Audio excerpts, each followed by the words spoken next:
আমার মতো কেউ সাইকেল চালাতে পারে নাকি? ওরে বাবারি, গেলাম রে। মাম্মি তুমি কোথায়? আমার খুব ব্যথা লেগেছে। কতবার করে বললাম আস্তে ধীরে চালাতে, কিন্তু না। এখন পেলি তো তার ফল। আম্মু দেখো সাবান থেকে কতগুলো ফেনা হচ্ছে। বাবা টমি একদম দুষ্টুমি করো না, তুমি এখানে বসো, আম্মু তোমার জন্য একটি সারপ্রাইজ নিয়ে আসছি। এই নাও টমি, তোমার নতুন হাঁস বন্ধু। ওরে এই হাঁস বেটাকে আমি এবার রোস্ট বানিয়ে খাবো। হ্যাঁ প্যাক প্যাক, তুই তো এবার শেষ। আম্মু এই নাও তোমার জন্য সারপ্রাইজ। আমার এত শখের হাঁসটাকে তুই রোস্ট বানিয়ে ফেললি।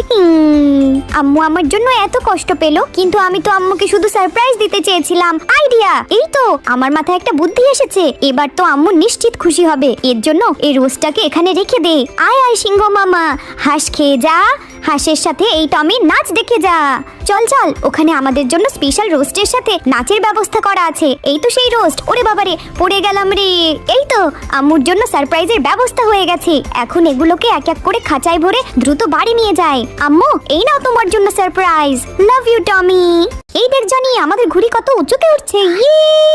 আজ এই ঘুড়ি প্রতিযোগিতায় আমি জিতবো। ওরে এই মেয়েটা তো দেখতে সেই সুন্দর। আরে জনি, আমাকে ঘুড়ি দিয়ে তুই কই গেলি? জানো দিয়া, আমারও ঘুড়ি হয়ে আকাশে উড়ে বেড়াতে মন চায়, কিন্তু জনি এই ঘুড়ি তো আমাকে উড়িয়ে নিয়ে যাচ্ছে। আমাকে বাঁচাও। আরে এ কি, টমিকে তো ঘুড়ি উড়িয়ে নিয়ে গেল। ওকে যেভাবেই হোক বাঁচাতে হবে। ওরে বাবা রে, উঠতে উঠতে কোন মহাসমুদ্রে এসে পড়লাম রে বাবা। কেউ আমাকে বাঁচাও, এই অক্টোপাস তো আমাকে খেয়ে ফেললো। কে রে ওখানে? আমার টমি বন্ধুকে ডিস্টার্ব করছে। যা সর, পালা এখান থেকে। ডলফিন বন্ধু চলো আমরা উপরে যাই। হ্যাঁ চলো। বাই বাই ডলফিন বন্ধু, বাই বাই। খুব ক্ষুধা লেগেছে, কিন্তু তবুও আমার জনির কথা মনে পড়ছে। ও কি আসবে আমাকে বাঁচাতে? আল্লাহই জানে টমি এখন কোথায়, কি অবস্থায় আছে। জনি ভাই তুই